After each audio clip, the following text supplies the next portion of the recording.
नमस्कार दोस्तों, कैसे हैं आप सभी लोग। उम्मीद करता हूँ आप सभी लोग जहाँ पर भी होंगे बढ़िया होंगे और स्वस्थ होंगे। आज हम लोग सांख्यिकी का एनालिसिस करेंगे। सांख्यिकी एक हमारा ऐसा चैप्टर है, इस चैप्टर से आपको 3-4 क्वेश्चन जरूर एग्जाम में देखने को मिलेगा। छोटा हो या बड़ा एग्जाम में तो जरूर ही आएगा, ठीक ना।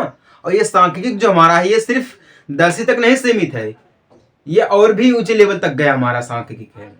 इसीलिए जब भी हम आपको सांख्यिकी समझाएंगे या इसका रिवीजन करवाएंगे या एनालिसिस करवाएंगे तो ध्यान पूर्वक आप लोग समझिएगा, ठीक ना, क्योंकि ये अधिक लेवल तक मारा गया है। तो सांख्यिकी के कुछ ऐसे क्वेश्चंस हैं जिसका अधिक चांस है कि एग्जाम में आने का, इसलिए आज हम लोग सांख्यिकी का एनालिसिस करेंगे। समझ में आई बात ना। देखिए, ये जो क्वेश्चन हम आपको एनालिसिस कराएंगे ये पुराने क्वेश्चन रहेंगे और पुराना कॉन्सेप्ट हमारा रहेगा। समझ में आई बात ना। और आप सभी को पता है पुराने क्वेश्चंस जो होते हैं और पुराने कॉन्सेप्ट जो होते हैं ना, वो अक्सर एग्जाम में यूज किए जाते हैं। समझ में आई बात ना। तो बने रहेगा वीडियो में शुरू से लेकर आखिर तक, आपको स्टेप बाय स्टेप सब कुछ समझाया जाएगा कि एग्जाम में कैसे क्वेश्चंस आएंगे, उनको हम किस प्रकार से हल करेंगे, ठीक ना, क्या हमारा प्रोसेस होने वाला है, कितने नंबर्स का क्वेश्चन हमारा रहेगा। समझ में आ गई बात ना। देखिए, बोर्ड पर 2 क्वेश्चन लिखा गया है, दोनों क्वेश्चन को हम बारी बारी से हल करेंगे, ठीक ना। उसके बाद और भी क्वेश्चन हम लेंगे अपना, क्योंकि देखिए ये सिंपल बोर्ड है, सिंपल बोर्ड में लिखने के लिए थोड़ा जगह चाहिए, ठीक ना, और जो है इसमें जगह भी बहुत कम है, क्लियर ना। तो इसलिए 2 ही क्वेश्चन अभी लिखा गया है, उसके बाद 2 क्वेश्चन हम अपना बाद में समझाएंगे, मतलब इसी क्लास में समझाएंगे, लेकिन थोड़ा ये 2 क्वेश्चन समझाने के बाद, ठीक ना। तो चलिए देखते हैं हमारा पहला क्वेश्चन क्या बोला है। यदि एक विद्यार्थी के प्राप्तांकों का समांतर माध्य 25 है तो यफ का मान ज्ञात कीजिए। क्या ज्ञात करना है? यफ का मान ज्ञात करना है। हमारे पास एक दिया गया है सारणी, ठीक ना, सारणी दिया गया प्राप्तांक का और बारंबारता का, ठीक ना। प्राप्तांक में बोल रहा है 0 से लेके 10, 10 से 20, 20 से 30, 30 से 40, 40 से 50, ठीक ना। और बारंबारता क्या बोल रहा है? 6 यफ 6 10 5 बोल रहा है। अब ये जो क्वेश्चन हमसे पूछा गया था यूपी बोर्ड 2019 में, कब पूछा गया था? यूपी बोर्ड 2019 में क्वेश्चन पूछा गया था। हम आपसे बोल रहे हैं कि ये जो क्वेश्चंस है ना, ये पुराने क्वेश्चंस रहेंगे और पुराना कॉन्सेप्ट रहेगा हमारा। समझिएगा ध्यान से, ठीक ना, क्योंकि इंपॉर्टेंट चीज होने वाला है। यहाँ पे देखिए क्वेश्चन को समझिए। यहाँ पे जो समांतर माध्य दिया गया वो 25 है, ठीक है। समांतर माध्य का सूत्र हमारा होता है x bar equal sigma F I X I बटा में सिग्मा एफ आई।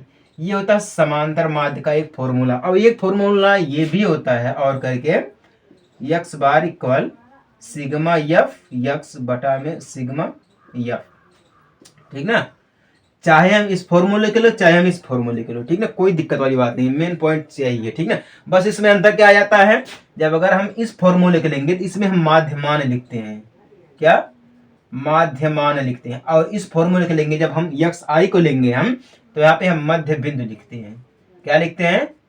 मध्य बिंदु। क्लियर ना। तो ये अंतर होता है थोड़ा सा माध्यमान का और मध्य बिंदु का। माध्यमान का मतलब भी होता है हमारा बीच की संख्या, और मध्य बिंदु का भी हमारा होता है बीच की संख्या। क्लियर ना। तो इससे कोई दिक्कत वाली बात नहीं है। तो ये फॉर्मूला दोनों है, इस दोनों में से किसी का भी हम फॉर्मूला यूज कर सकते हैं, ठीक ना, क्योंकि बीच में और लगा तो यानी कि दोनों फॉर्मूला हमारा क्या है? सेम दिया गया है। समझ में आई बात ना। तो देखिए, ये जो हमारे पास सारणी दी गई, इसको अगर हम इस टाइप से बनाएंगे, ठीक ना, इस टाइप से बनाएंगे तो हमारे लिए थोड़ा बेहतर रहेगा।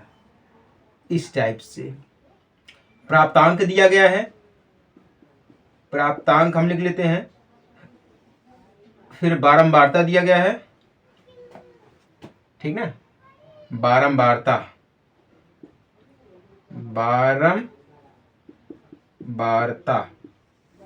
यानी कि यफ, यानी कि फ्रीक्वेंसी हमारी ये हो जाएगी बारंबारता, ठीक ना। यहाँ पे हमारा माध्यमान हम ले लेते हैं। क्या ले लेते हैं? माध्यमान, माध्यमान, ठीक ना। और यहाँ पे हम ले लेते हैं यफ मल्टीप्लाई यक्स, ठीक ना। ये पॉइंट हम ले लेते हैं। प्राप्तांक में 0 से लेकर 10 तक, 10 से 20, 20 से 30 दिया गया है, ठीक ना, 30 से 40 दिया गया है, 40 से 50, 40 से 50। फ्रीक्वेंसी क्या दी गई है? 6 दी गई, एफ दी गई है 6 है, 10 है और 5। अब देखिए माध्यमान यानी कि हमारा यक्स, माध्यमान हमारा क्या होता है, यक्स होता है। क्लियर ना, क्वेश्चन में भी यही बोला 6 है। हाँ ठीक है, माध्यमान हमारा 6 दिया गया। ध्यान से देखिएगा, बिल्कुल कॉन्सेंट्रेट होकर ध्यान दीजिएगा, क्योंकि ये देखिए ऐसे क्वेश्चंस रहते हैं ना जिसका अधिक चांस होता है। इस टाइप से आपको कोई नहीं समझाएगा। देखिए बारंबारता हमारी दी गई है, ठीक ना, बारंबारता यानी कि फ्रीक्वेंसी। माध्यमान निकालने के लिए हमें क्या करना पड़ेगा, यहाँ पे देखिए जो प्राप्तांक दिया गया है ना, इसी में से हमें माध्यमान निकलेगा, इसी में से माध्यमान निकलेगा। क्या निकलेगा, कैसे निकलेगा, ये अभी हम आपको समझाते हैं। हाँ ठीक है, दिया ही गया है। हाँ ठीक है, दिया गया है। क्लियर ना। अब देखिए ये जो हमारा होता है, ये L1 होता है, ये L2 होता है, यानी कि हमारी यानी कि निचला पद होता है, ये हमारा ऊपरा पद होता है, ठीक ना, निचला और ऊपरा। क्लियर है, यानी कि अपर डाउन ये होता है। 0 यानी कि पहला और 10 यानी कि दूसरा। तो ये क्या करते हैं, हम इन दोनों को, हमें जो माध्यमान निकालने के लिए क्या करना पड़ता है, यहाँ पे हम निचला संख्या, निचला वर्ग लिख देता हूं मैं, ठीक है, निचला वर्ग प्लस ऊपरा वर्ग, ठीक ना, पूरे के बटा में 2। तो निचला वर्ग क्या हमारा है, 10 है, ऊपरा वर्ग निचला वर्ग 0, ऊपरा वर्ग 10 बटा में 2 मैं कर देता हूं, तो यानी कि 10 बटा में 2 यानी कि 5 आ जाएगा, 10 बटा में 2 यानी कि 5 आ जाएगा, ठीक ना। तो माध्यमान इसका क्या आ जाएगा, 5 आ जाएगा। फिर इन दोनों को जोड़ करके आधा कर देंगे। क्लियर ना, कहने का मतलब ये है, इन दोनों संख्याओं को जोड़ करके बटा में 2 कर देंगे। दोनों को जोड़ेंगे तो 10 और 20 को जोड़ेंगे तो कितना हो जाएगा, 30 हो जाएगा। 30 का बटा 2 कर देंगे, यानी कि हमें कितना मिल जाएगा, 15 मिल जाएगा। क्लियर ना। फिर उसी अनुसार हम इन सभी को देखेंगे, तो ये 15 सबका मिलता चला जाएगा। क्लियर ना। तो इसका करेंगे हम तो 15 मिल जाएगा, ठीक ना। अब 30 और 20 को जोड़ेंगे तो 50 हो जाएगा, 50 का आधा क्या हो जाएगा, 25 हो जाएगा। 30 और 40 को जोड़ेंगे तो 70 हो जाएगा, 70 का आधा कितना हो जाएगा, 35 हो जाएगा। क्लियर ना। 40 और 50 को जोड़ेंगे तो हमें कितना मिल जाएगा, 90 मिल जाएगा। 90 का आधा कितना हो जाता है, 45 हो जाता है। क्लियर ना। ये पॉइंट्स हमें मिल गया, यहाँ पर ध्यान दीजिएगा, ये पॉइंट्स मिल गया। और यहाँ पे देखिए हमें एक सिग्मा एफ दिया गया, तो सिग्मा एफ इक्वल, यानी कि इन सभी को जोड़ लेंगे हम, ठीक ना। जब सभी को जोड़ेंगे तो कितना मिल जाएगा, 6 6 6 12, 12 10 22 और 22 5 27, यानी कि कितना मिल जाएगा हमें, 27 एफ। कितना मिल जाएगा, 27 एफ मिल जाएगा। क्लियर ना। ऐसे भी हम लिख सकते हैं, क्योंकि जोड़ना 27 एफ भी हम लिख सकते हैं। अगर ना लिख सके ऐसी तो हम यहाँ पर ऐसे लिख सकते हैं, sigma F equal 27 plus F, कोई दिक्कत वाली बात नहीं है। क्लियर ना। अब यहाँ पे ये पॉइंट मिल गया। अब यहाँ पे दिया गया है एफ यक्स, क्या दिया गया है, एफ यक्स की बात कर रहा है। जब एफ यक्स की बात कर रहा है तो यानी कि एफ गुणे यक्स, यानी कि आपस में गुणा करेंगे हम। जब गुणा करेंगे तो 6 5 30 हो जाएगा। क्या हो जाएगा, 6 5 30 हो जाएगा, ठीक है। एफ का गुणा 15 में करेंगे तो 15 एफ मिल जाएगा। क्या मिल जाएगा, 15 एफ मिल जाएगा। क्लियर ना। और 6 को गुणा 25 में करेंगे तो 150, 25 छक्का 150, ठीक ना। फिर 35 का गुणा 10 में करेंगे तो 350 मिल जाएगा। 45 का गुणा 5 में करेंगे तो 225 मिल जाएगा। कितना मिल जाएगा, 225 मिल जाएगा। तो यहाँ पे हम लिखेंगे सिग्मा एफ यक्स इक्वल, क्योंकि सिग्मा एफ यक्स फॉर्मूले में दिया गया। सभी को जोड़ लेंगे, ठीक ना, सभी को जोड़ेंगे। इसको हम बाहर कर देंगे, क्योंकि हमारा अल्फाबेट में दिया गया है, हम इसको क्या कर देंगे, बाहर कर देंगे। तो हमारे पास क्या बच गया, 0 0 0 5, यहाँ पर क्या आ गया, 5 आ गया। फिर 3 और 5, यानी कि 5 3 8, 8 5 13, 13 2 हमारा कितना आ जाएगा, 15, ठीक ना, 15 हो जाएगा। 15 के 5 आ जाएगा, हासिल बच गया 1। अब यहाँ पे देखिए 1 है 3 है, तो क्या हो जाएगा, 4 और ये 2, 4 2 6 और हासिल 1 7, यानी कि 755 प्लस में 15 एफ आ जाएगा, ठीक ना। 755 प्लस में 15 एफ आ जाएगा। यहाँ तक क्लियर है आप सभी लोगों को ना। चलिए यहाँ तक क्लियर है तो बढ़िया भैया। फॉर्मूला सभी को तो याद है ना, हमारे हिसाब से अगर फॉर्मूला सभी को याद है तब तो बहुत बढ़िया बात है। क्लियर ना। फॉर्मूला दिया गया था एक्स बार इक्वल, यानी कि समांतर माध्य, कितना समांतर माध्य दिया गया था, सिग्मा एफ एक्स बटा में सिग्मा एफ, ठीक ना।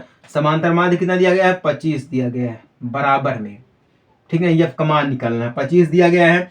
तो सिग्मा एफ एक्स कितना दिया गया है, 755 प्लस 15 एफ, ठीक ना, प्लस 15 एफ पूरे के बटा में सिग्मा एफ एक्स कितना दिया गया है, 27 प्लस एफ दिया गया है, ठीक ना। 27 प्लस एफ दिया गया है। इसका हम तिर्यक गुणा करेंगे, इसका तिर्यक गुणा करेंगे, फिर यानी इसको बटा में 1 हम कर सकते हैं। क्यों? जब ये बटा में इसको भी बटा में हम 1 कर सकते हैं, तिर्यक गुणा करेंगे तो कितना मिल जाएगा? 25 27 प्लस यफ बराबर 755 प्लस 15 यफ मिल जाएगा। यहाँ पर सभी को पता है, यहाँ पे मिल जाएगा ना। अब चलिए आगे बढ़े। अब आगे देख लेते हैं। अब इसका गुणा करेंगे, ठीक है। क्या करेंगे? हम गुणा करेंगे तो टोटल कितना मिल जाएगा? 600, डायरेक्ट कर रहा हूं मैं, 675 मिल जाएगा, ठीक ना। प्लस में 25 यफ मिल जाएगा बराबर में 755 प्लस 15 यफ, ठीक ना। 715 प्लस 55 यफ मिल जाएगा। तो हम 25 यफ को इसी साइड में रहने देते हैं। अब ये माइनस प्लस का 15 यफ है तो इधर आएगा तो माइनस का 15 यफ हो जाएगा, ठीक ना। बराबर में 755 प्लस का है, ठीक ना। अब ये 675 प्लस का तो इधर जाएगा तो माइनस का 675 हो जाएगा। क्लियर ना। अब हम इसको घटा देते हैं। घटाएंगे तो 25 में से 10 को 25 में से 15 को घटाएंगे तो क्या मिल जाएगा? 10 यफ मिल जाएगा, ठीक ना। बराबर में अब देखिए 5 में से 5 को घटाएंगे तो 0 मिल जाएगा, ठीक ना। 5 में से 7 को घटाएंगे तो घटेगा नहीं, तो क्या करेंगे? हम 1 उधार लेंगे। सिंपल तरीका देखिए, घटाने के लिए एक सिंपल तरीका मैं आपको बता रहा हूँ। ये हम लोग बचपन में इस प्रकार से किसी भी संख्या को आपस में घटा सकते थे बहुत ही कम समय में, ठीक ना। यहाँ पे देखिए क्या दिया गया? 755 दिया गया है, माइनस करेंगे हम 675 से, ठीक ना। बहुत ही आसान तरीका है, हम लोग बचपन में किया करते थे। शायद आप लोग भी इस तरीके से क्वेश्चन को हल किए होंगे, घटाए होंगे, ठीक ना। 5 में से 5 घटाएंगे 0 मिल जाएगा। अब यहाँ पे देखिए 5 हमारी छोटी संख्या है और 7 हमारी बड़ी संख्या है, तो 5 में से 7 घटेगा नहीं तो क्या करेंगे? हम 1 उधार लेंगे। 7 से 1 उधार लेंगे तो ये क्या बन जाएगा? हमारे पास 15 बन जाएगा, ठीक है। अब 15 में से 7 घटाएंगे, हम क्या करेंगे? हम 15 में से 7 को घटाएंगे तो हमें क्या मिल जाएगा? 8 बचेगा। क्या बचेगा? 8 बच जाएगा, ठीक है। अब यहाँ पे देखिए 1 उधार लिए है तो 1 कम हो जाएगा 7 में से, तो क्या बचेगा? ये 6 बचेगा। 6 में से 6 को घटाएंगे 0, यानी कि कुछ नहीं मिलेगा। तो हमारे पास क्या संख्या मिल गई? 80 मिल गई। यानी कितना मिल गया है? 80 मिल गया है। 755 में से हम माइनस 675 करेंगे तो 80 मिल जाएगा। क्या मिल जाएगा? 80 मिल जाएगा। तो यफ बराबर क्या मिल गया है? 80 बटा में, इधर आएगा तो बटा में हो जाएगा। क्यों इधर आएगा? क्योंकि देखिए यहाँ पे एक पॉइंट्स होता है, जैसे कि हम यहाँ पे किए थे, यहाँ पे 25 यफ, यहाँ पे देखिए 15 यफ माइनस कर दिए थे। तो अब आप लोग ये सोचोगे कि अगर इधर आया तो बटे में क्यों नहीं है? इसलिए नहीं बटे में आया है क्योंकि ये पूरा अंक में दिया गया और ये भी पूरा अंक में दिया गया है।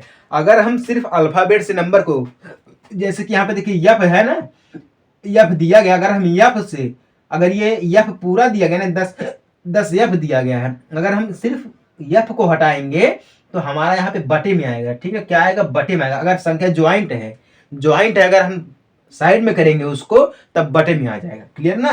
तो इस प्रकार से हम इसको काट देंगे तो कितना मिल जाएगा? 8 मिल जाएगा। क्या मिल जाएगा? 8 मिल जाएगा। 8 दाम में 80, यानी कि जो यफ की वैल्यू आएगी वो 8 आएगी। Is the right answer. Clear ना। यफ इक्वल 8 हो जाएगा, यानी कि यफ का जो वैल्यू हमें निकालना था वो कितना मिल गया है? 8 मिल गया है। समझ में आई बात ना।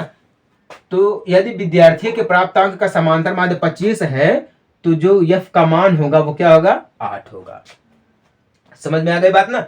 ऐसे क्वेश्चन जो होते हैं वो एग्जाम में पूछे जाते हैं। समझ में आई बात? अगर नहीं समझ में आई है तो कोई दिक्कत वाली बात नहीं, मैं आपको एक बार फिर समझा देता हूँ। यहाँ पे देखिए जो प्राप्तांक दिया गया है, 0 से 10 के बीच में जितने भी नंबर्स हैं, ठीक ना, उन विद्यार्थियों की संख्या है 6, यानी कि 6 विद्यार्थी जो है वो 0 से 10 के बीच में नंबर पाए हैं। यही जो यफ की संख्या थी वही हमें निकालना था। यानी कि अब कहने का मतलब ये है कि 8 विद्यार्थी ऐसे हैं जो 10 और 20 के बीच में नंबर पाए हैं, ठीक ना। और 6 विद्यार्थी ऐसे जो है 20 और 30 के बीच में पाए हैं। 10 विद्यार्थी ऐसे हैं जो 30 और 40 के बीच में पाए हैं। 5 विद्यार्थी ऐसे हैं जो 40 और 50 के बीच में नंबर पाए हैं, ठीक ना। 5 विद्यार्थी ऐसे हैं। तो यही हमें यफ की वैल्यू निकालनी थी, ठीक ना।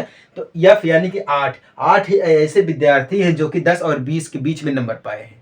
किसी का 11 हो सकता है, किसी का 12 हो सकता है, किसी का 16 हो सकता है, किसी का 18 हो सकता है। ऐसे कहने का मतलब ये है कि 8 विद्यार्थी हैं जो 10 और 20 के बीच में नंबर पाए हैं। समझ में आ गई बात ना।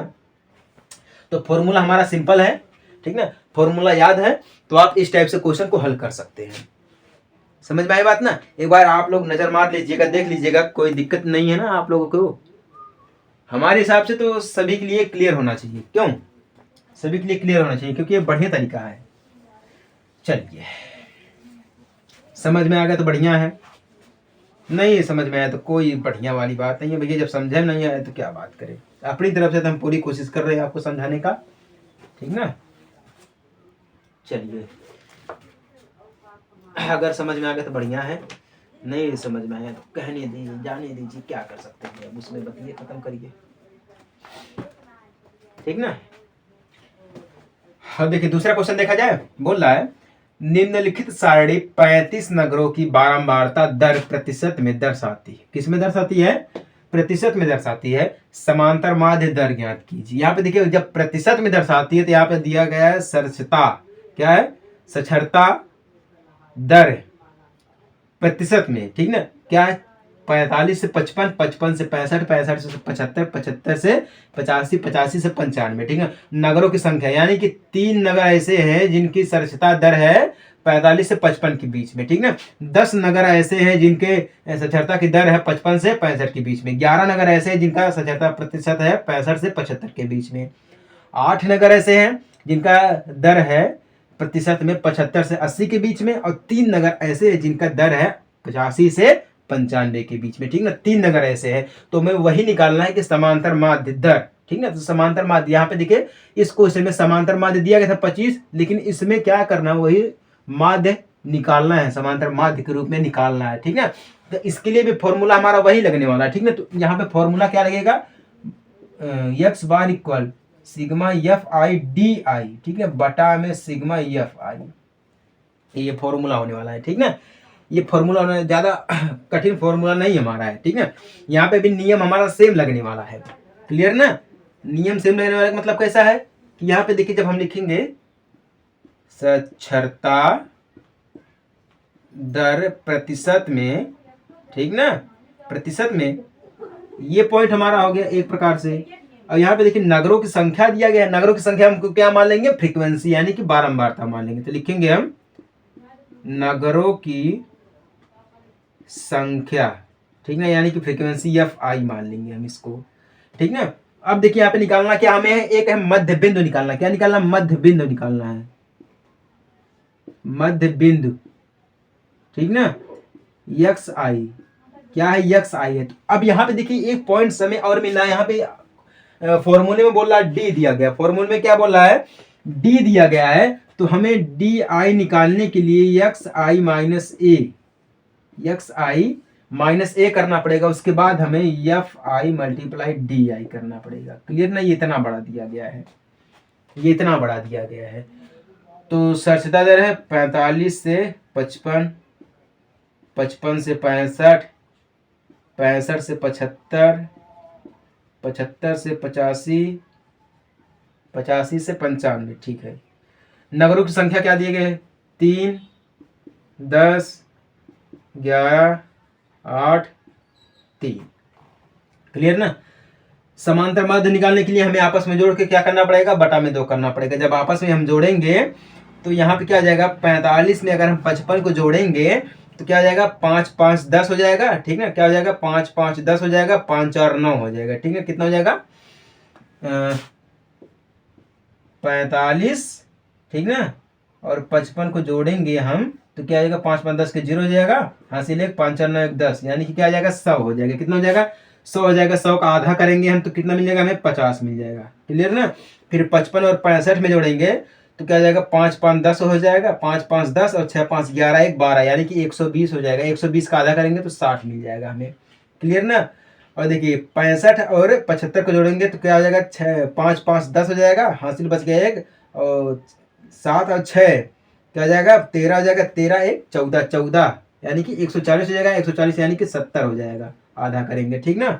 अब फिर इसको हम जोड़ेंगे, 5, 5, 10, हासिल बच गया 1, 8, 7 हमारा क्या हो जाएगा? 15 हो जाएगा। 15, 1 हासिल जोड़ेंगे तो 16, 16 का आधा करेंगे यानी कि 80 हो जाएगा। यानी कि कहने का मतलब है 160 का आधा कितना हो जाएगा? 80 हो जाएगा, क्लियर ना। अब इसको जोड़ते हैं, 5, 5, 10 हो जाएगा, हासिल बच गया 1, और 8 और 9 कितना हो जाएगा? 17 हो जाएगा, ठीक ना। 8 और 9 17, हासिल 1 18, यानी कि 180 हो गया। अब 180 का आधा करेंगे यहाँ 9 हो जाएगा, कितना? यानी कि 90। 18 का आधा यानी कि 9, यानी कि 90 हमारा हो जाएगा, क्लियर ना। इस टाइप से आ जाता है। तो यहाँ पे आप देखिए ऐसे क्वेश्चन को हल करने के लिए हमें एक पॉइंट दिया जाता है, ध्यान दीजिएगा, एक पॉइंट दिया जाता है मेन पॉइंट यानी कि मध्य बिंदु। मध्य बिंदु हमारा अब ऐसे निकालेंगे हम, मध्य बिंदु यानी कि 1 2 3 4 5 तक दिया गया है, ऊपर से 2 ले लेंगे, नीचे से 2 ले लेंगे, तो बीच में जो बीच वाला मध्य बिंदु बचेगा उसी को हम बोलते हैं मध्य बिंदु यानी कि एक्स आई, जो मेन पॉइंट है। ठीक है, क्या है जो मेन पॉइंट है, इसी को हम लिख देंगे ए। क्या है ए, यानी कि सबसे बीच वाली मध्य संख्या है। ठीक ना, मध्य बिंदु यही हमारा, इस टाइप से अगर क्वेश्चन पूछेगा, ठीक ना, जहां पे फॉर्मूला लग जाएगा ये वाला, तो वहां पे हम ऐसे इसको हल करेंगे। ठीक ना, जहां पे डी की बात की जाएगी वहां पे हम ले लेंगे मेन पॉइंट, जो मेन पॉइंट जो हमारा बिंदु रहता है, मेन बिंदु यानी कि जो बीच की बिंदु रहती है उसी को हम देखते हैं। ठीक ना, इसको हम ए मान लिए, एक्स आई मान लिए। ठीक है, तो आपस में घटाएंगे, एक्स आई यानी कि हमारा पहला 50 है, ए से हम घटा देंगे तो कितना आ जाएगा, 50 में से 70 को घटाएंगे तो -20 आ जाएगा। क्यों, क्या आ जाएगा, -20 आ जाएगा। और 60 में से हम फिर दूसरी संख्या को घटाएंगे, 60 में से 70 को घटाएंगे तो क्या मिल जाएगा हमें, -10 मिल जाएगा। 70 में से 70 को घटाएंगे 0 मिल जाएगा। 70 में से 80 को घटाएंगे तो 10 मिल जाएगा। और 70 में से 90 को घटाएंगे तो हमें 20 मिल जाएगा। इस टाइप से मिल जाएगा। क्लियर ना। अब देखिए यहाँ पे हमें क्या दिया गया है, ये पॉइंट एक्स आई है और ये हमारा डी मिल गया। क्या मिल गया, डी आई मिल गया। क्या मिल गया, डी आई मिल गया। तो आपस में क्या करेंगे, हम गुणा करेंगे। क्या करेंगे, आपस में गुणा करेंगे। तो 50 को गुणा 20 में करेंगे तो क्या मिल जाएगा हमें, 1 पॉइंट, हाँ पॉइंट 1 सेकेंड, 1 सेकेंड, फ्रीक्वेंसी से हमें घटाना है। एफ आई, हाँ सॉरी मैं एक चीज यहाँ पे भूल गया। यहाँ पे देखिए एफ दिया गया ना, तो एफ यानी कि हमारा फ्रीक्वेंसी है। हम इससे नहीं करेंगे, फ्रीक्वेंसी से घटाएंगे, फ्रीक्वेंसी से डी को गुणा करेंगे। ठीक ना, तो 3 का गुणा 20 में करेंगे तो 60 हो जाएगा, तो माइनस का 60 हो जाएगा, क्योंकि माइनस का है तो माइनस का 60। 10 का गुणा 10 में करेंगे तो 10 10 में 100 हो जाएगा, तो यानी कि माइनस का 100 हो जाएगा। क्लियर ना। 11 का गुणा 0 में करेंगे तो 0 मिल जाएगा हमें। क्यों, 11 का गुणा 0 यानी कि 0। अब 8 का गुणा हम 10 में करेंगे तो 8 10 में 80 मिल जाएगा। क्या मिल जाएगा, 8 10 में 80 मिल जाएगा। क्लियर ना। अब 3 का गुणा हम 20 में करेंगे तो 60 मिल जाएगा, यानी कि पॉजिटिव का 60 है तो 60 मिल जाएगा। इस टाइप से हम इसको हल करते हैं। नहीं समझ में आएगा तो अभी मैं आपको एक बार फिर समझाऊंगा। क्लियर ना। अब देखिए हमें यहाँ पे पॉइंट क्या दिया गया, sigma F I D I. ठीक है, तो हम इसको नोट कर लेंगे sigma F I D I को। तो हम यहाँ पे लिख लेते हैं sigma F I D I को, क्योंकि नीचे जगह नहीं है तो हम ऊपर ही लिख देते हैं। आपस में हम कर देंगे गुणा, सॉरी जोड़ देंगे। ठीक ना, तो माइनस का 60 है, ये प्लस का 100 है, तो माइनस का 160 हो गया। अब ये हमारा क्या दिया गया, 80 दिया गया, 60 दिया गया, तो हमारा यहाँ पे क्या हो जाएगा, यहाँ पे 160 है तो यहाँ पे क्या हो जाएगा, 140 हो जाएगा। ठीक ना, 140 हो जाएगा तो क्या होगा हमारा यहाँ पर घटेगा। क्या होगा, घटेगा तो माइनस का 20 आ जाएगा। क्यों, क्योंकि माइनस का ही 20 आएगा ना। -160 से हम 140 को घटाएंगे तो माइनस ही तो मिलेगा हमें ना। तो माइनस सिर्फ 20 आ जाएगा। बाकी यहाँ पे जो हमारा सिग्मा या फाई दिया गया हम इसको ऐड कर देंगे। ठीक ना, इसको जब हम जोड़ेंगे तो क्या हमारे पास हो जाएगा, 3 और 10 13, 13 में 11 जोड़ देंगे तो 24 हमारा हो जाएगा। ठीक ना, 24 में 8 हम जोड़ देंगे तो 32 हो जाएगा। क्या हो जाएगा, 24 में 8 जोड़ेंगे तो हम 32 में 3 जोड़ेंगे तो हमें क्या मिल जाएगा, 35 मिल जाएगा। यानी कि सिग्मा एफ आई क्या दिया गया है, 35 दिया गया। यानी कि ये कितना मिल गया हमें, टोटल है 35 मिल गया। ठीक ना, अब हम इसको हल करते हैं। और बहुत ही आसान तरीके से हम इसको हल करके आपको दिखाएंगे। क्लियर ना। तो एक्स बार समांतर माध्य निकालना ही है। तो sigma F I D I क्या दिया गया है, -20 दिया गया, बटा में ये क्या दिया गया, 35 दिया गया। क्या दिया गया है, 35 दिया गया है। ठीक ना, तो एक बात आप लोग यहाँ पे नोटिस करिएगा, जो 35 नगरों की बात की है ना, A=, यहाँ पे जो फॉर्मूला हमारा है वो फॉर्मूला क्या है, सर्चदा दर यानी कि x bar equal A plus में दिया गया है sigma F I D I बटा में सिग्मा एफ आई। ठीक ना, तो ये क्या दिया गया है, ये 70 दिया गया। ठीक ना, साक्षरता दर निकालना यानी कि 35, साक्षरता दर हमें निकालना ही निकालना है। ए यानी कि सबसे बड़ी पॉइंट्स क्या दिया गया, 70। ठीक है, प्लस में sigma F I D I minus का 20, सिग्मा एफ आई 35। क्लियर ना। ये इस टाइप से हम इसको हल करेंगे, तभी तो हम कह रहे हैं कि क्या हो रहा है। हाँ ठीक है, क्लियर है। ये 35 है, 7 एकम 7, 7 5 35 और 5 चौका 20 बराबर क्या आ जाएगा, 70 - 4 बटा में 7। क्यों, 7 5 35। ठीक है, या 5 सत्ते 35 और 5 चौका 20, 5 सत्ते 35, 5 चौका 20 यानी कि 4/7 आ जाएगा। कितना? 4/7 यानी कि 70 माइनस 4/7 बराबर हम इसको कर देंगे। तो सबसे पहले हम इसको भाग को तोड़ेंगे। जब भाग को तोड़ेंगे तो हमें कितना मिल जाएगा? 0.67 लगभग में इतना ही मिलना चाहिए। 57 है, क्या है? 0.57 है। तो 70 माइनस 0.57 इक्वल जब घटा देंगे तो कितना मिल जाएगा हमें? 59 दशमलव में कितना मिल जाएगा? 3 घटेगा 4%, यानी कि 69.43% मिल जाएगा। ठीक ना? ये इस टाइप से क्वेश्चन लगेगा। अगर समझ में आ गया आप सभी लोगों को तो बहुत अच्छी बात है। ठीक ना? एक बार आप लोग फिर से नजर मारिएगा, ध्यान दीजिएगा। साक्षरता दर दिया गया है, नगरों की संख्या दिया गया Fi। अगर इस टाइप से फॉर्मूला हमारा यहाँ पे आप नोट कर लीजिएगा, फॉर्मूला जो बनने वाला है। एक को हम साइड माइंड से उतर गया था, क्योंकि देखिए क्वेश्चन जो होते हैं ना उसको एक बार देखना पड़ता है। मैं ही नहीं, जितने भी टीचर्स हैं सभी लोग एक बार पढ़ते हैं, उसके बाद ही आपको समझाने का पूरा प्रयास करते हैं। ठीक ना? कुछ बातें होती है जो डायरेक्ट आपको समझाई जा सकती है, लेकिन जो क्वेश्चंस होते हैं ना उनको समझाने में थोड़ा वक्त लगता है।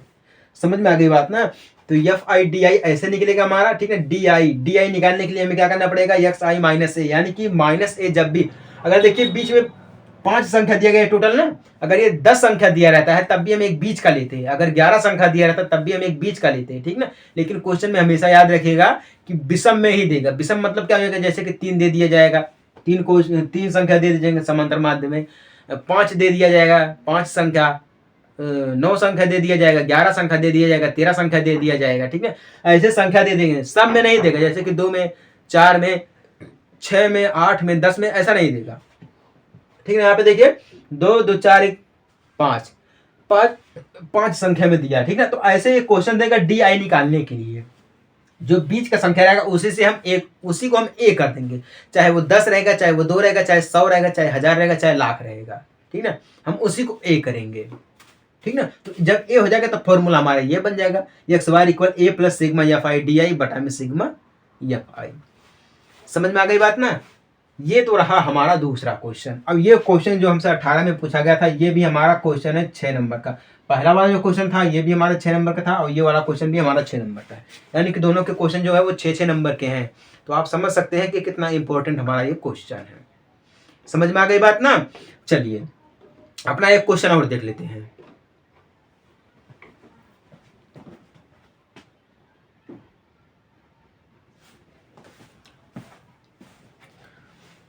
देखिए जो हमारा तीसरा क्वेश्चन दिया गया है ये थोड़ा सा हटके क्वेश्चन दिया गया है। ये क्वेश्चन हमसे जो कह रहा है ना उसको ध्यान दीजिएगा, क्वेश्चन को समझने का प्रयास करिएगा। क्वेश्चन में क्या बोल रहा है, ध्यान दीजिए। निम्नलिखित आंकड़े 225 बिजली उपकरणों के प्रेक्षित जीवन काल यानी कि घंटों में की सूचना देते हैं। ठीक ना? उपकरणों का बहुलक जीवन काल ज्ञात कीजिए। उपकरण कुछ दिए गए हैं। ठीक ना? क्या बोला? कुछ उपकरण दिए गए हैं जिनकी आंकड़ा यानी बिजलियों की आंकड़ा है 225। ठीक ना? प्रेक्षित जीवन काल है, सूचना देते हैं। यानी कि मतलब ये है कि जो कोई उपकरण है, ठीक ना, मान लीजिए मैं ही हूं, ठीक ना, मैं ही हूं, ठीक ना, मेरा जो जीवन काल है वो घंटों में दे रहा है। जो बिजली का उपकरण है वो 225 है, मेरे बिजली का उपकरण क्या है 225 है। तो जीवन काल यानी घंटों की सूचना दे रहा है, मतलब आप इतने घंटे जीवित रह सकते हैं। तो उपकरणों का बहुलक जीवन काल ज्ञात कीजिए। ठीक ना? यहाँ पे देखिए जीवन काल दिया गया घंटों में, 0 से 20, 20 से 40, 40 से 60, 60 से 80, 80 से 100, 100 से 120, बारंबारता 10, 35, 52, 61, 38, 29 दिया गया है। क्लियर ना? तो ऐसे हम क्वेश्चन को हल करेंगे। जरा ध्यान दीजिएगा, जब भी हम हल करेंगे तो इसके लिए जो फॉर्मूला लगेगा, यहाँ पे क्या बोला, बहुलक बोला। ठीक ना? यहाँ पे देखिए क्वेश्चन में ही बहुलक बोल दिया, तो बहुलक का फॉर्मूला क्या होता है, L1, ठीक ना, प्लस L1 प्लस F1, ठीक ना, F minus F1, 2F1 minus F0 minus F2। ठीक ना? यही दिया गया ना? हाँ, क्वेश्चन में फॉर्मूला यही दिया गया है। ठीक ना? ठीक है, हाँ, फॉर्मूला यही दिया गया है। क्लियर ना, मल्टीप्लाई एच, ये फॉर्मूला दिया गया है, ठीक ना। तो अब चलिए इसको हम हल करते हैं। तो जीवन काल में यहाँ पे लिख दे रहा हूँ, जीवन काल, ठीक ना, बारंबारता लिख दे रहा हूँ, बारंबारता, ठीक ना। अब चलिए इसको हल करते हैं। पहले हम यहाँ तक देख लेते हैं, बारंबारता यानी कि फ्रीक्वेंसी एफ। तो जीवन काल क्या दिया गया है, 0 से 20, 20 से 40, 40 से 50, 50 सॉरी एक मिनट 40 से 20 से 40, 40 से 60 दिया गया है, सॉरी 40 यहाँ पे दिया गया है 60, 60 से 80, 80 से 100, 100 से 120 दिया गया, क्लियर ना। ये पॉइंट दिया गया है। फ्रीक्वेंसी 10, 35, 52, 61, 38 और 32। अब यहाँ पे देखिए दो चीजें दी गई है, फ्रीक्वेंसी दी गई और ये चीज दिया गया, ठीक ना। मैं इसको ऐसे ही रहने देता हूँ।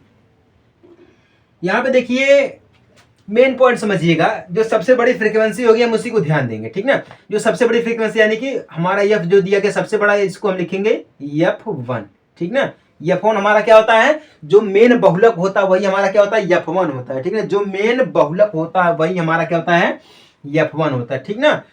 और F0 मतलब क्या होता है हमारा है, F0 मतलब होता है जो पहले की बारंबारता है, जो मेन बारंबारता दी, सॉरी जो मेन बहुलक दिया गया उसके ठीक पहले वाला बहुलक, ठीक ना। अब F2 का मतलब होता है जो बाद वाला होता है, यानी कि जैसे कि 38 ये बाद में आया है और जो 52 है वो पहले है, ठीक ना।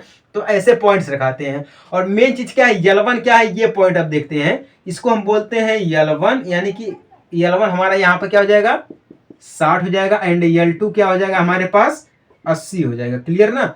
एच निकालने के लिए हमें क्या करना पड़ता है, L2 माइनस L1 बराबर, यानी कि 80 माइनस 60 बराबर 20, यानी कि हमारा क्या हो जाएगा, एच हो जाएगा, क्या हो जाएगा, एच हो जाएगा। बाकी F1 हमारा क्या दिया गया है, 61 दिया गया है, ठीक ना। एंड F0 क्या दिया गया है, 52 दिया गया है, एंड F2 क्या दिया गया है, 38 दिया गया है, क्लियर ना। ये पॉइंट समय दिए गए हैं।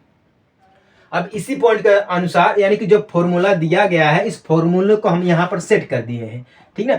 सबसे बड़ी बहुलक जो रहेगी उसी को हम ध्यान देंगे, यानी कि सबसे बड़ी क्या है, यहाँ पे देखिए 61। हमें इससे नहीं मतलब, मध्य बिंदु से नहीं मतलब है कि यहाँ पे मध्य बिंदु क्या दिया गया क्या नहीं दिया गया, हमें मेन पॉइंट क्या दिया गया है, 61, यानी कि जब सबसे बड़ी फ्रीक्वेंसी होगी वही हमारी हो जाएगी बहुलक, यानी कि मॉडल्स हो जाएगी, ठीक ना। F0 का मतलब क्या जाता है, जो ठीक यानी कि बहुलक के जो ठीक पहले वाला बहुलक है, पहले वाली बारंबारता यानी कि 52। अब F2 का मतलब जो ठीक बाद वाली होगी, यानी कि 38, ठीक ना। और L1 का मतलब क्या हो जाएगा, जो इसके सामने जो जीवन काल दिया गया है, L1 60 और L2 80 हो जाएगा, ठीक ना। H क्या हो जाएगा, इसको आपस में हम क्या कर देंगे, घटा देंगे, तो वही हमारा हो जाएगा हाइट। इतना समझ में आ गया ना। देखिए फॉर्मूला यानी कि जो सूत्र उसको हम तोड़ के आपको समझा दिए हैं, बाकी आप लोगों के ऊपर ये डिपेंड करता है कि आप इसको कैसे हल करेंगे और कैसे हल नहीं करेंगे, क्लियर ना। चलिए मैं अब इसको हल करता हूं, ध्यान दीजिएगा। फॉर्मूला तो हमारा वही है, L1 यानी कि 80, L1 60 दिया गया है, प्लस का कर देंगे हम, प्लस का दिया ही है, ठीक ना। ब्रैकेट में हम कर देंगे F क्या दिया गया है, F यानी कि मेन फ्रीक्वेंसी, F1 यानी कि मेन फ्रीक्वेंसी यही हमारा दिया गया है 61, ठीक ना, माइनस 61 माइनस क्या दिया गया है भैया, 52। ये F0 नहीं है, F1, हाँ ठीक है F0 ही है, ठीक ना, F0 ही है, फॉर्मूला भी यही दिया गया है F1, इसको F0 कर दे, मेन फ्रीक्वेंसी, ठीक ना। 52 बटा में 2 गुणे F यानी कि हमारा क्या है, 61 है, 61 माइनस F1 क्या दिया गया है, 52, माइनस F2 क्या दिया गया है, 38 दिया गया है, ठीक ना। पूरे मल्टीप्लाई पूरे का H यानी कि हम क्या लाए हैं, 20, क्या लाए हैं, 20 लाए हैं, ठीक ना। 20 यानी कि 20 हो गया, क्लियर ना। अब देखिए 60 प्लस, अब घटा देंगे तो क्या मिल जाएगा हमारे पास, 9 मिल जाएगा, ठीक ना। क्या मिल जाएगा, 9 मिल जाएगा, ठीक ना। अब इसका तिरिया गुणा कर देंगे तो यहाँ पे हम इसको 20 ला देंगे ऊपर, क्लियर ना। अब इसका गुणा कर देंगे तो 120 मिल जाएगा। 61 का गुणा, सॉरी 61 का गुणा हम 2 में करेंगे तो 122 मिल जाएगा, ठीक ना। माइनस माइनस माइनस प्लस है तो हम माइनस ही करेंगे, तो दोनों को जोड़ देंगे आपस में। 2 में 8 जोड़ेंगे तो 10 मिल जाएगा, 10 के 0 हाथ से बच गया 1, 5 3 8 1 9, यानी कि कितना मिल गया, 90 मिल गया। कितना मिल गया, 90 मिल गया। क्लियर ना। अब देखिए, अब हम इसका गुणा करेंगे तो 60 प्लस 9 दूना 18, यानी कि 180 हो जाएगा बटा में। अब यहाँ पे देखिए हम करेंगे क्या, घटाएंगे। 122 दिया गया, 122 में से 90 को घटाएंगे हम तो 32 मिलेगा। कितना मिलेगा, 32 मिलेगा। कितना मिल जाएगा, 32 मिल जाएगा। क्लियर ना। तो अब हम क्या करेंगे, इसका भाग देंगे, जो भी हो सकता है हम इससे करेंगे, ठीक ना। इसका हम भाग देंगे तो भाग देने में कितना मिल जाएगा, 5 दशमलव में, यानी कि 60 प्लस 5 दशमलव में 6 2 5, यानी कि भाग देने पर हमें यही मिलेगा, ठीक ना। भाग देने पर हमें इसका जब हम भाग देंगे तो हमें इतना ही मिलेगा, बाकी हम जोड़ देंगे, यानी कि 65 दशमलव में 6 2 5 मिल जाएगा, हो जाएगा राइट आंसर। यानी कि जो जीवन काल आएगा, ठीक ना, बहुलक का जो जीवन काल होगा 65 वर्ष तक होगा, ठीक ना। हम ऐसे लिख सकते हैं। घंटे में क्योंकि लिखना है, वर्ष में नहीं लाना, तो घंटे में लाना है तो हम इसको यस लिख सकते हैं, यानी कि वर्ष लिख सकते हैं। क्लियर ना। इतना मेन पॉइंट क्या होता है, देखिए मैं आपको बताता हूँ। मेन पॉइंट होता है फॉर्मूले को तोड़कर लिखना, समझना, ठीक ना। फॉर्मूला आप सभी को पता है, बढ़िया है, ठीक ना। फॉर्मूले को कैसे सेट करते हैं ये पता है, बढ़िया है। क्लियर ना। क्वेश्चन क्या दिया गया है, क्वेश्चन को हम हल कैसे करते हैं ये पता है, यानी कि ये सब क्या चीजें दी गई है, ये बढ़िया बढ़िया चीजें दी गई, ठीक ना, जो कि हमारा राइट होने वाला है। अब जब फॉर्मूला पता है तो मेन चीज क्या है, फॉर्मूला तो यही है। फॉर्मूले को हमने सेट कर दिया है, F1 निकाल दिया, L1 निकाल दिया, L2 निकाल दिया, H निकाल दिया है, F1 F2 F0 सब कुछ निकाल के मैं आपको दे दिया हूं। तो फॉर्मूला आप सेट नहीं कर सकते हैं, इतना कर सकते कि नहीं कर सकते हैं। ये जो क्वेश्चन है ना, ये भी पूछा जा सकता है आपकी बार एग्जाम में, बहुत पुराना क्वेश्चन है, ठीक ना। 18 का क्वेश्चन ये भी है, तो हो सकता है किसी ना किसी बोर्ड में ये पूछ दिया जाए। अगर पूछ देगा तो समझ लीजिएगा कि आपका बहुत बढ़िया होने वाला हुआ। चलिए, तो उम्मीद करता हूँ आप लोगों को ये 3 क्वेश्चन समझ में आ गया होगा। ये होता है एग्जाम में पूछे जाने वाला क्वेश्चन, ठीक ना। तो चलिए मिलते हैं हम आपसे एक छोटे से ब्रेक के बाद, तब तक के लिए जय हिंद, वंदे मातरम।